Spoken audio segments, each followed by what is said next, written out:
This is the police department's main lobby. As you can see, when you walk in through the door, you have two places to go. You get over to the administration area or over to the communication center. These are recycled bank glass windows and are pretty adequate. However, it's very difficult to communicate with the dispatcher. You only have a slot right here. This part of the building is very hard to heat, so every time the door opens over there, we get a lot of draft comes through here. We put a small little damp preventer right here, but the communication is very difficult through the window. Also, the fact that the room is so cramped that it's very easy for a member of the public to look in the window here and actually see the monitors that the dispatchers are working on. In fact, they can look down and actually look into the security system, which sometimes have the people that we're detaining in the back of the building. And because this part of the building is so cramped with equipment, it's very difficult for us to relocate that equipment in a way that's efficient for the employees in there. This door, not a security door, leads actually into the dispatch center, which is a bit of a security problem. The bench right here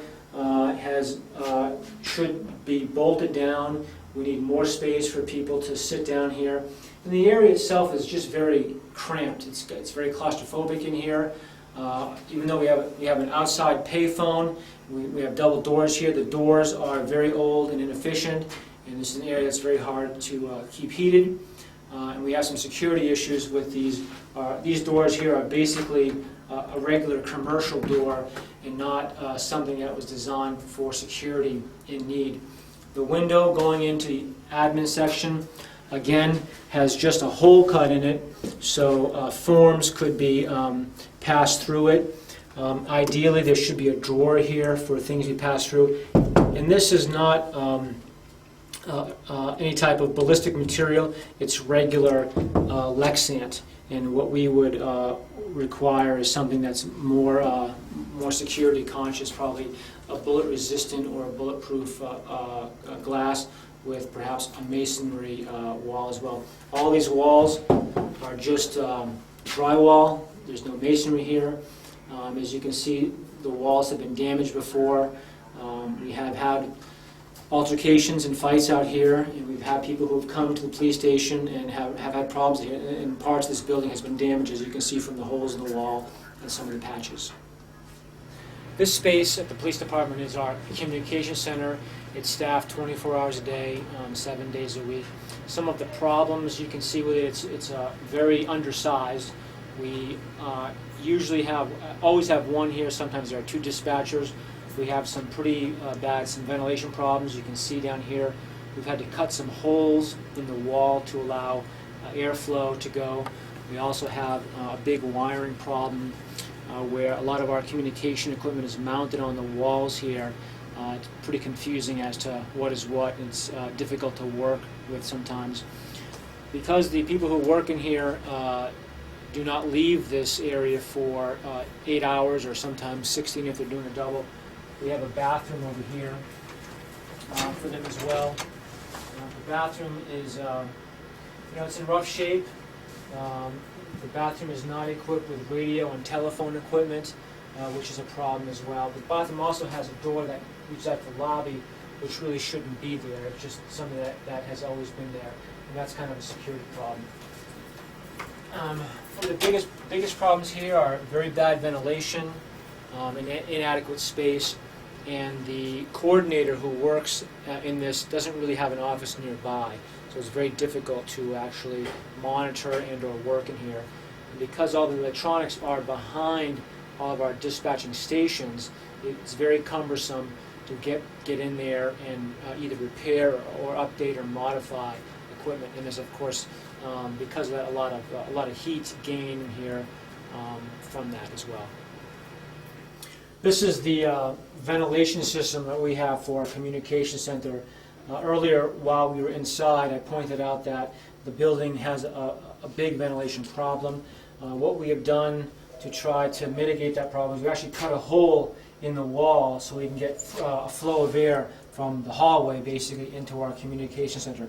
The problem with this, it does a mildly sufficient job of ventilating, but there's no really good sound separation. As you can imagine, any noise in the lobby can be heard in the dispatch center, and sometimes when it's very busy out here, that noise can interfere with the dispatch center as well.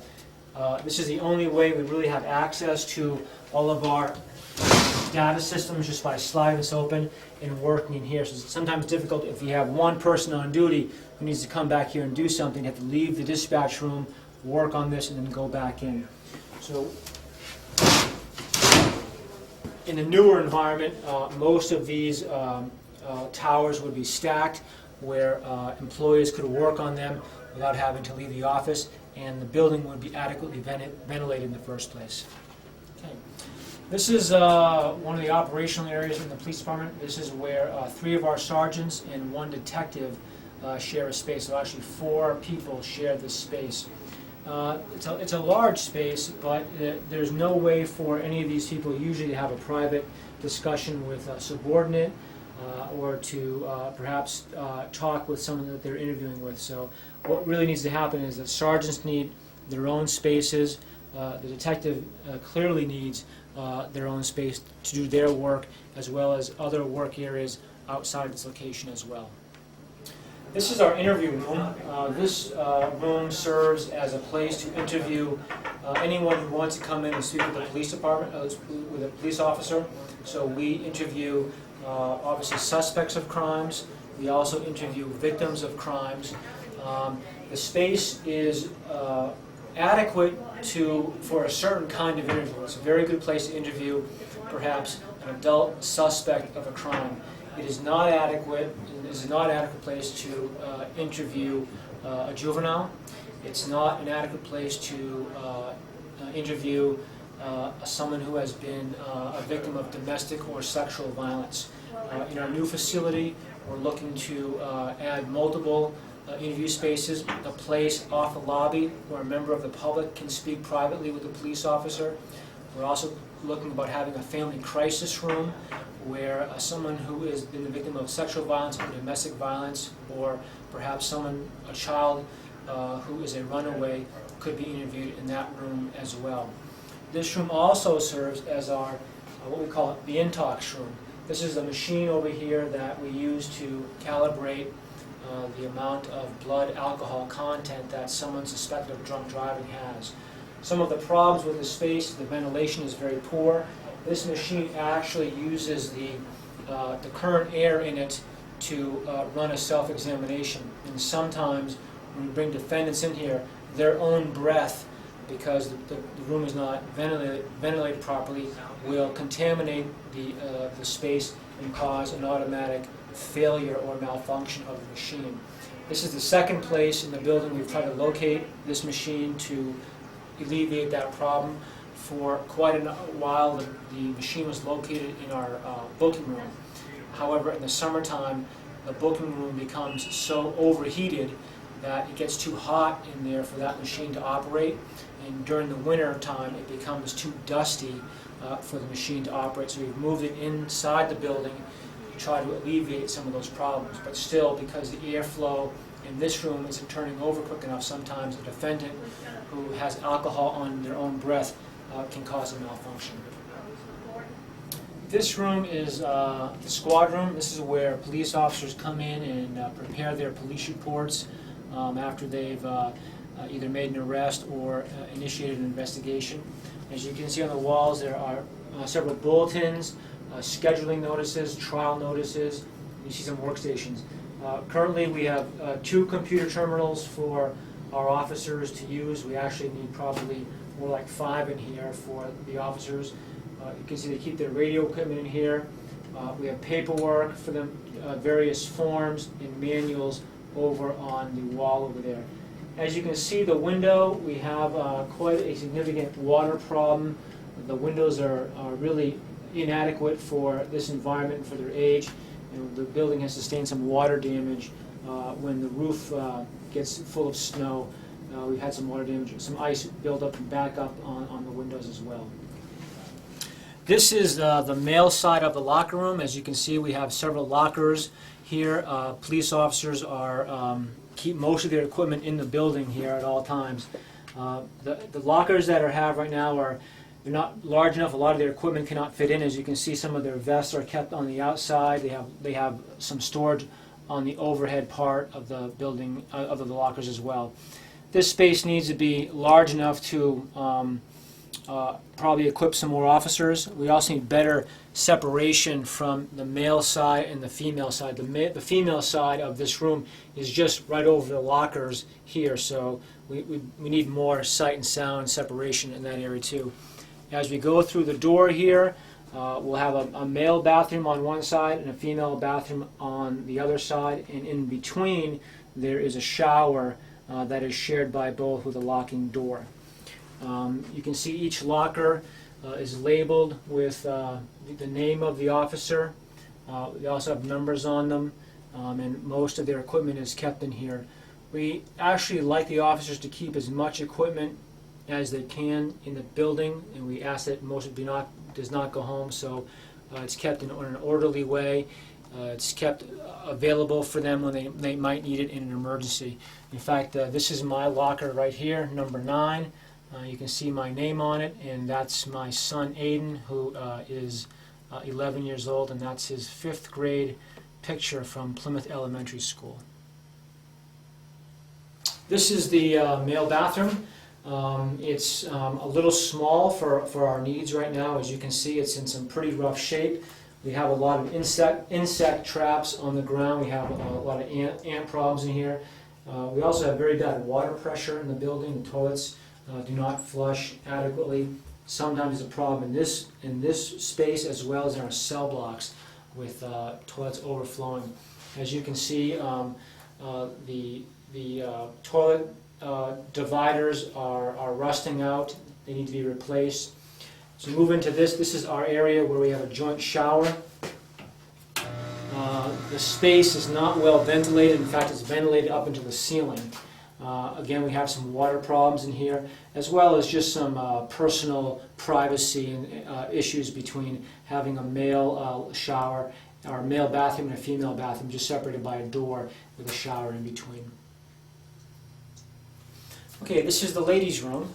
It is a little smaller than the men's room. We actually have fewer female employees here. As you can see, we have a significant water problem in the building. Almost all of the baseboard in this building, in this space, is all rotted out. You can see all around the toilets, all around the underneath the sinks. We've had significant water damage in this area. Right off of this space right here is the shower. As you can look overhead, we have some water issues as well. Some of the ceiling tiles are discolored from water.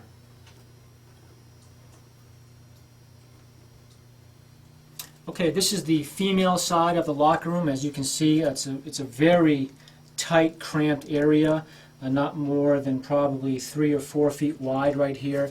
As you can see, there is an outside door. You can see the daylight through the door. The door is literally rotting off of its hinges as well. The window that is right now, the blinds are closed. We have a very significant water problem off the roof. You can see that the drywall is been falling down and it's pretty waterlogged in there, as well as the ceiling tile right above the coat hanger over there. You can see that the ceiling tile is pretty wet. It's a problem that we go through every winter with water backing up on the roof. This is the janitor's closet. It's the only closet we actually have for the janitor in the entire building. As you can see, it's in some very rough shape. The floor tiles are coming up. A lot of the drywall along the floor has been destroyed through water damage. And behind the door, you can't see it very well, but we're having a lot of water damage from the outside snow building up. The area is not heated. It's very cold in here. Sometimes we have some problems with some frozen pipes, and we've done our best to re-insulate the wall. We've sprayed some foam in and re-drywalled it to help prevent that. This room right here is the only storage area that we have for police supplies. As you can see, the room is really jam full of equipment. We need a lot more space here. We are keeping excess uniforms here. We have some parking equipment here. We have some police supplies, as well as some of our community supplies here as well. It's hard to organize the space because of the lack of space. We probably need about maybe a third larger than this area currently. This space right here is our evidence locker or evidence room. As you can see, it's inadequate. It's much smaller than what we actually need right now. You can see a lot of the evidence areas are full. They're doubled up with multiple cases within one container. Some of the problems with the building, as you can see, the floor is just about done. We've had some water problems here. We also have some ventilation problems in this room too. You can get a very strong odor of actually what is in here. Fortunately, we don't need to heat this room, and it's for right now it's almost unheated. So we need at least a double space here, and this space right now is just not adequate for our needs right now. This area is our archive room for all police records. As you can see, we are just about up to the roof with storage boxes here. We are beginning to store records in other parts of the building, and we also have some records stored off-site as well. As you can see, this is a furnace room also as well. This furnace right here runs all of the forced hot water baseboard heating only in the booking or the cell block area. It's LP fired. The building actually has 3 different heating systems. This baseboard heating system, we have a forced hot air system in the main part of the building, and that garage is heated by a Modine heater. This space is not large enough for our needs. We need probably double the size of this space. We also have some concern with having the furnace kind of close to some things that potentially could be flammable. As you can see, we've taped off the floor so nothing gets too close, but we're pretty close to maximizing all the space here. This space right here is the kitchenette for the entire police department. The amount of space here is actually adequate. It's just in some very dilapidated condition. As you can see, the baseboard drywall, we've had some water problems down here, and the baseboard has rotted out in that area. We have some holes in the wall. The building itself has also a pretty significant problem with mice, and we also have a lot of insects in the building. We have a Terminix contract, and they're all through walls and coming in and out of the building. So we would need a space like this for patrol officers to use, and we also need a smaller space like this in our communication center so the employees who work there would be able to remain in the dispatch center during their entire shift and not have to come out to either get their meal or prepare a meal, which is kind of what they're doing now. This is the public bathroom. We have only one public bathroom in the building. It's actually located in the building. It really should be located off of the lobby. Right now there's no place for anyone to come into the lobby and actually use the restroom right now. This space is much smaller than it should be. It should be adequate for probably two bathrooms. You can see that our hot water heater is located in this space as well. At one point the hot water heater was located in our communications center, and we had to remove it because we were worried that the water conflict might damage the electronic equipment. So this space needs updating. It needs to be a lot larger. It needs to be outside of the building near the lobby, so anyone who wants to come to the police department to actually use a public bathroom does not need to actually come into the main building itself. Okay. This space is our booking room. This is where detainees or prisoners will be coming in from the Sallyport. They'll be brought into here and they'll be processed, they'll be photographed, and they'll be fingerprinted. The fingerprint station here, as well as lockers to hold their belongings in. The room is monitored by closed-circuit television and also has an area for a photograph to be taken. This space is actually a little larger than we would actually need. We could actually utilize this space better. Obviously it needs to be masonry or a fortified building. The walls are concrete, the floor is concrete, and the ceiling is I think it's T111, but there's poured concrete above it. Both doors have security systems on them, so you can't open doors unless you know the actual code to get in and out. This is one of 2 of our cell areas used for detention of people who are waiting to make bail.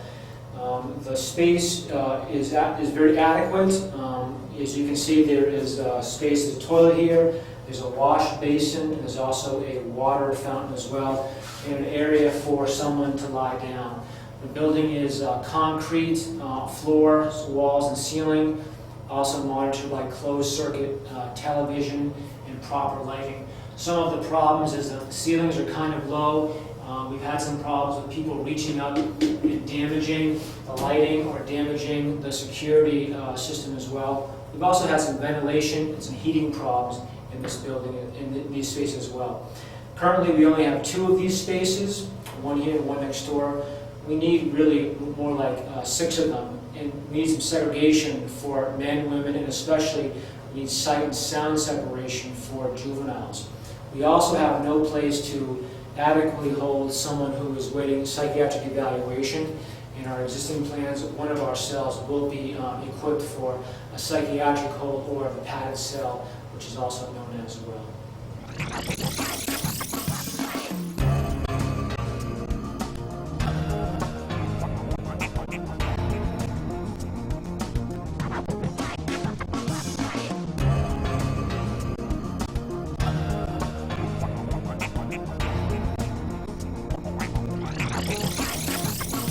Okay, this space is our garage area, or sally port as we call it. As you can see, we keep vehicles in here during bad weather. It's also used to bring detainees or prisoners into the police station. We'll drive a vehicle into our space. We will remove prisoners from the car and bring them into the booking room. This space is probably a fraction of the size we need. It can really fit maybe 1 or 2 cars. We need a place to at least keep 4 vehicles in as well. So we have some space concerns here. The space is also in very tough shape. You can see that some of the doors are rotting off, some of the windows we're having some problems with. We've got some plastic over the doors and openings for the winter months to keep the warm air in. As you can see over the door, you can actually see the daylight as you look out there, so the heat loss problem there is pretty significant. If you look just above the sally port door, you can actually see, I think it's a bird's nest in there that we have to clean out every couple of months. Some of the baseboard, as you can see, is rotted out pretty significantly. Some of the areas, I think you can see daylight right out there. A big problem with mice and insects, especially because this is where our trash pickup area, where we dump trash and where it's picked up and taken off. This space probably needs to be about at least double this size, maybe even a little longer. One of the other problems is that if you look over here, this is where our telephone and radio room is. All of the communication equipment for the police station is actually stored in that room, and we're right off the garage. And as you can see, especially in the winter months, the floor is very sandy and dirty with the outside elements and a lot of moisture, so we have problems with moisture going under the door and affecting some electronics. This room is heated by one Modine heater from the ceiling. And the area also is a storage area for tires, spare equipment. Our motorcycle spends the winter in here when it's not down at the shop, and we have some animal control equipment here as well. The outside of the building, it's a metal building. Over the years it has sustained quite a lot of use and some damage. You can see that we've had some problems with snow coming off the building. It's hit the building right here. We've also had vehicles pull up too closely, damage the building as well. As you can see, the windows are they're very old. They were never really designed for heat efficiency. Some of the casements are pretty worn out. As you can see, these awnings have recently been reinstalled. The last awnings we had to remove because they were in jeopardy of actually falling down. They had rusted out. A couple of times they've been hit by cars, so we had to remove them before they actually fell down. And these are actually temporary awnings that we have installed on the building for that purpose. From this vantage point, you can see that we're having a problem with keeping animals out of the building. As you can see in this corner, we have a bird's nest that's right underneath where our security cameras are located, and we find them throughout the building. We also have another bird's nest right over by the sally port door here, and after a while we got to get up there and clean them out. We've found squirrels' nests up there as well, And again, we have a pretty significant problem with mice and insects in the building, especially during the summertime.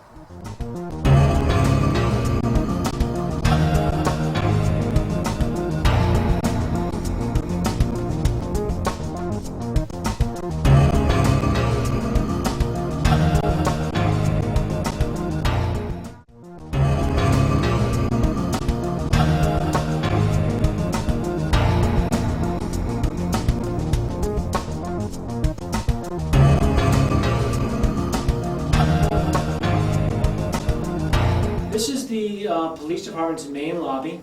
As you can see, when you walk into the door, you have two places to go. You get over to the administration area or over to the communication center. These are recycled bank glass windows and are pretty adequate. However, it's very difficult to communicate with the dispatcher. You only have a slot right here. This part of the building is very hard to heat, so every time the door opens over there, we get a lot of draft comes through here. We put a small little damp preventer right here, but the communication is very difficult through the window. Also, the fact that the room is so cramped that it's very easy for a member of the public to look in the window here and actually see the monitors that the dispatchers are working on. In fact, they can look down and actually look into the security system, which sometimes have the people that we're detaining in the back of the building. And because this part of the building is so cramped with equipment, it's very difficult for us to relocate that equipment in a way that's efficient for the employees in there.